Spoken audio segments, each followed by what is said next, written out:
1995 में कांग्रेस ने एक बहुत ही घटिया कानून बनाया था, उसका नाम है वक्फ एक्ट। ये संविधान के पूर्णतः खिलाफ है, ये हमारे बेसिक स्ट्रक्चर के खिलाफ है, ये हमारे फंडामेंटल राइट्स के खिलाफ है और देश की एकता अखंडता के लिए तो बहुत ही खतरनाक है। इस बीज को, जो जहरीला बीज है, जो विभाजनकारी ये कानून है, डिवाइड एंड रूल का जो कानून है, ये जितनी जल्दी खत्म हो जाए उतना ही अच्छा है। ऐसे कानून हमारे देश में जितनी देर तक चलेंगे उतना ही ज्यादा नुकसान करेंगे। वैसे तो कांग्रेस ने बहुत सारे घटिया कानून बनाए इस देश में, तुष्टीकरण करने के लिए, डिवाइड करने के लिए, देश को लूटने के लिए, भारत को बांटने के लिए।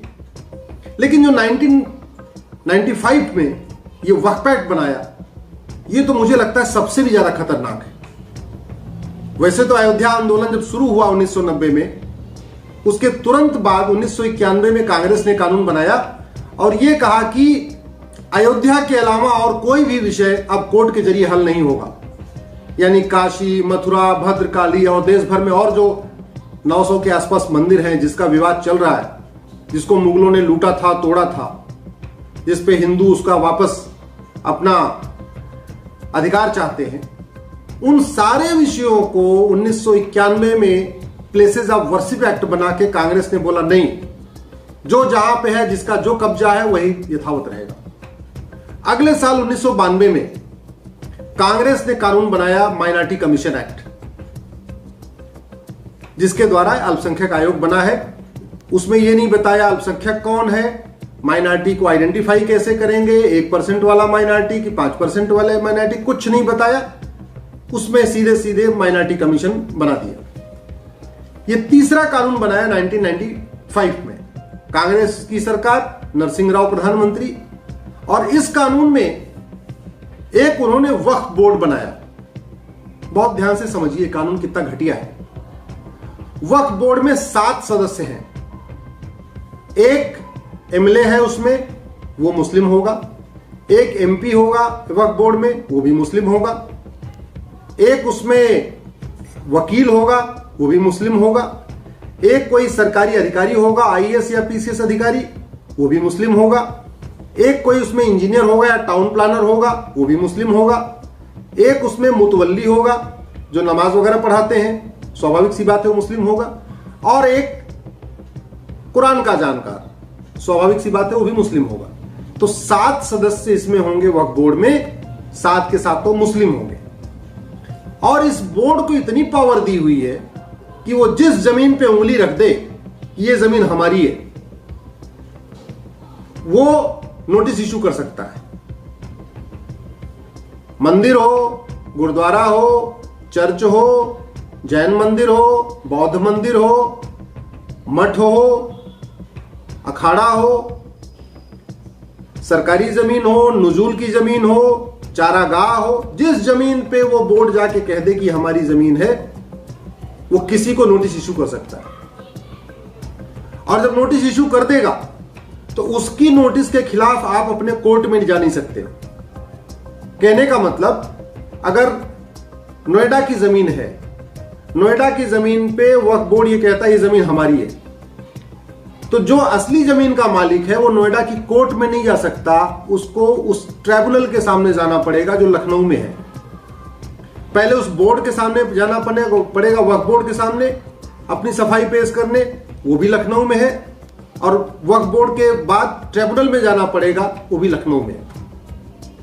वैसे जमीन का विवाद उसी जिले में चलता है। नोएडा में अगर कोई जमीन के विवाद है, नोएडा में चलेगा, गाजियाबाद की जमीन का विवाद गाजियाबाद में चलेगा, अगर मेरठ की जमीन का विवाद है मेरठ में चलेगा।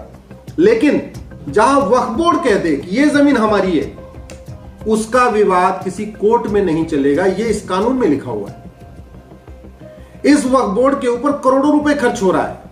ये जो 7 आपको नाम मैंने बताया, मुस्लिम एमएलए, मुस्लिम एमपी, मुस्लिम एडवोकेट, मुस्लिम आईएएस ऑफिसर, मुस्लिम टाउन प्लानर, मुतवल्ली, मुस्लिम स्कॉलर, ये जो इसके मेंबर्स हैं, इनके ऊपर करोड़ों रुपए खर्च होता है। वेतन भत्ता, गाड़ी, बंगला, नौकर चाकर, आने जाने का, कहीं जाने का, घूमने का, होटल का, सब खर्चा बोर्ड देता है। और ये जो इनके ऊपर खर्च हो रहा है करोड़ों रुपए, वो हमारे आपके टैक्स के पैसे से जा रहा है। और इस बोर्ड का क्या काम है? जहां जहां जमीनें पड़ी हैं उस जमीन को वक्फ की जमीन बना देना। तो काम वो पर्टिकुलरली इस्लाम का प्रचार प्रसार हो रहा है और सैलरी पेंशन टैक्स करदाताओं के पैसे से आ रहा है। मैंने सुप्रीम कोर्ट में यही कहा कि ये पूरी तरीके से सेकुलरिज्म के खिलाफ है, देश की एकता अखंडता के खिलाफ है। अगर कोई कानून बनना चाहिए तो एक समान धर्मस्थल संहिता बननी चाहिए, समान धर्मस्थल संहिता, कि जो भी धार्मिक स्थान है उनको देखने के लिए, उनका मालिकाना हक तय करने के लिए एक यूनिफॉर्म कोड होना चाहिए, यूनिफॉर्म इंडाउमेंट कोड, जिसको हिंदी में कहते हैं समान धर्मस्थल संहिता। न कि वक्फ एक्ट मुस्लिम्स के लिए बन गया, अच्छा मुस्लिम्स के लिए तो आपने वक्फ एक्ट बना दिया, हिंदू के लिए ऐसा कोई एक्ट बनाया नहीं, पारसी के लिए ऐसा कोई एक्ट बनाया नहीं, जैन के लिए कोई ऐसा एक्ट बनाया नहीं, सिख के लिए ऐसा कोई कानून बनाया नहीं। अगर ये एक बार माइनॉरिटीज के लिए बनाया होता तब भी बात समझ में आती है, वैसे माइनॉरिटी मेजॉरिटी होना नहीं चाहिए भारत में। लेकिन अगर एक बार उन्होंने सिख, जैन, बौद्ध के लिए अलग से ये बोर्ड बनाया होता, ट्राइब्यूनल बनाया होता, तब भी बात समझ में आती है। ये तो माइनॉरिटीज को भी छोड़ दिया, सीधे सीधे माइनॉरिटी के नाम पे सीधे मुस्लिम्स के लिए एक बोर्ड बना दिया। ऐसा बोर्ड न किसी देश में है, भारत तो छोड़िए दुनिया के अलग देशों में भी ऐसा बोर्ड नहीं बना हुआ। ये सीधे सीधे आर्टिकल 14 का वायलेशन करता है, जो कहता है equality before law, equal protection of law. ये आर्टिकल 15 का वायलेशन कहता है, जो कहता है मजहब के आधार पर भेदभाव नहीं होगा। आर्टिकल 21 का वायलेशन करता है, आर्टिकल 25 का वायलेशन करता है, आर्टिकल 26 का वायलेशन करता है, आर्टिकल 27 का वायलेशन करता है, जो 27 ये कहता है किसी से न तो धर्म के आधार पर पैसा लिया जाएगा, न उसको मजहब के आधार पर खर्च किया जाएगा। सरकार 4 लाख मठ मंदिरों से 1 लाख करोड़ रुपए लेती है, उनके लिए ऐसा कोई बोर्ड नहीं बना, उनके लिए ऐसा कोई बोर्ड नहीं बनाया जिसमें एक एमएलए हिंदू हो, एमपी हिंदू हो, वकील हिंदू हो, आईएएस अधिकारी हिंदू हो, हिंदू उसमें विद्वान हो, महामंडलेश्वर और उसमें हमारे जो शंकराचार्य हों, उसमें ऐसा कोई हिंदुओं के लिए नहीं बनाया। हाँ, मुस्लिम्स के लिए ऐसा बना दिया। यह कांग्रेस की 1995 की ये करतूत है। आज मैंने सुप्रीम कोर्ट में यही कहा कि पहली बात तो ये आर्टिकल 14 का वायलेशन है, equality before law, equal protection of law. Article 15 का वायलेशन है, जो कहता है मजहब के आधार पर भेदभाव नहीं करेंगे। आर्टिकल 16 का वायलेशन है, आर्टिकल 19 का वायलेशन है, आर्टिकल 21 कहता है राइट टू लाइफ लिबर्टी, उसका वायलेशन है। आर्टिकल 25 का वायलेशन है, जो कहता है सबको समान धार्मिक अधिकार है। आर्टिकल 26 का वायलेशन है, जो कहता है सबको समान अपने अपने धर्मस्थल के निर्माण का अधिकार है, यानी जितना हिंदुओं को अधिकार है उतने मुस्लिम को अधिकार है, फिर मुस्लिम्स के लिए अलग क्यों बन गया। आर्टिकल 27 का वायलेशन है, जो कहता है धर्म देख के पैसा नहीं लेंगे, धर्म देख के खर्च नहीं करेंगे। तो यहां मठ मंदिरों से पैसा लिया जा रहा है और इस वक्फ बोर्ड के ऊपर पैसा खर्च किया जा रहा है, तो आर्टिकल 27 का वायलेशन है। और अगर वास्तव में इतनी चिंता थी तो सारे माइनॉरिटीज को शामिल कर लेते, जो बोर्ड बनता वो वक्फ बोर्ड क्यों बने?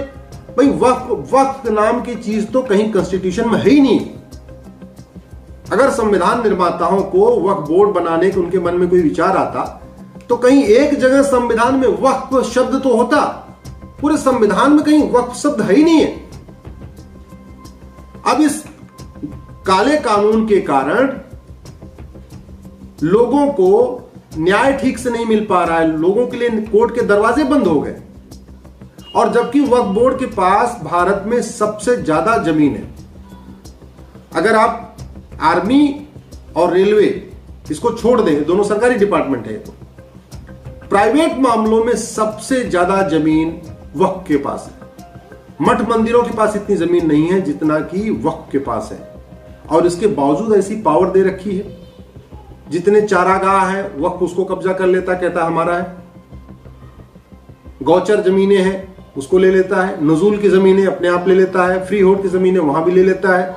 और कई जगह तो ऐसा है जहां पे मंदिर है, अखाड़े हैं, आश्रम है, उनके बगल में जो जमीनें खाली पड़ी उसको भी वक्फ कह रहा है हमारी जमीन। इसीलिए मैंने सुप्रीम कोर्ट में आज इस मैटर को बहस किया था। सुप्रीम कोर्ट का कहना है कि हाई कोर्ट के पास भी इतनी शक्तियां हैं इस मैटर को सुनने के लिए, आप हाई कोर्ट जाओ। तो मैंने सुप्रीम कोर्ट में कहा कि यह मैटर बहुत एक्सट्रीमली इंपॉर्टेंट मैटर है, नेशनल लेवल का मैटर है, और फाइनली ये सुप्रीम कोर्ट को ही डिसाइड करना है। हम अगर हाई कोर्ट जाएंगे भी तो भी हाई कोर्ट में अगर मेरे पक्ष में फैसला आएगा तो जो अपोजिट पार्टी है वो सुप्रीम कोर्ट आएगी, मेरे पक्ष में फैसला नहीं आएगा तो मैं सुप्रीम कोर्ट आऊंगा। अल्टीमेटली सुप्रीम कोर्ट से डिसाइड होना है। लेकिन माननीय जजेस का ये कहना था कि आप इसको यहां से ले जाइए, तो मैंने इस पिटीशन को विड्रॉ कर लिया है। अब मैं दिल्ली हाई कोर्ट जा रहा हूं। हमारी मेहनत थोड़ी बढ़ गई है, परिश्रम थोड़ा मेरा बढ़ गया है। जहां सुप्रीम कोर्ट में मैटर पूरी तरीके से डिसाइड हो जाता, अब उसकी बजाय ये हाई कोर्ट में जाएगा, हाई कोर्ट में चलेगा, फिर वहां का जो फैसला होगा उसके बाद उसके अकॉर्डिंग जो अपील करना होगा। मेरे पक्ष में अगर फैसला आ जाएगा तो मैं तो नहीं आऊंगा, लेकिन हाँ अपोजिट पार्टी के पक्ष में आएगा, हो सकता है सुप्रीम कोर्ट आए, तो मैटर तो सुप्रीम कोर्ट आएगा। लेकिन थोड़ी सी अब टाइम बढ़ गया, थोड़ी मेहनत बढ़ गई। मैं आशा करता हूं कि आप इस प्रॉब्लम को समझ गए होंगे। ये वक्फ बोर्ड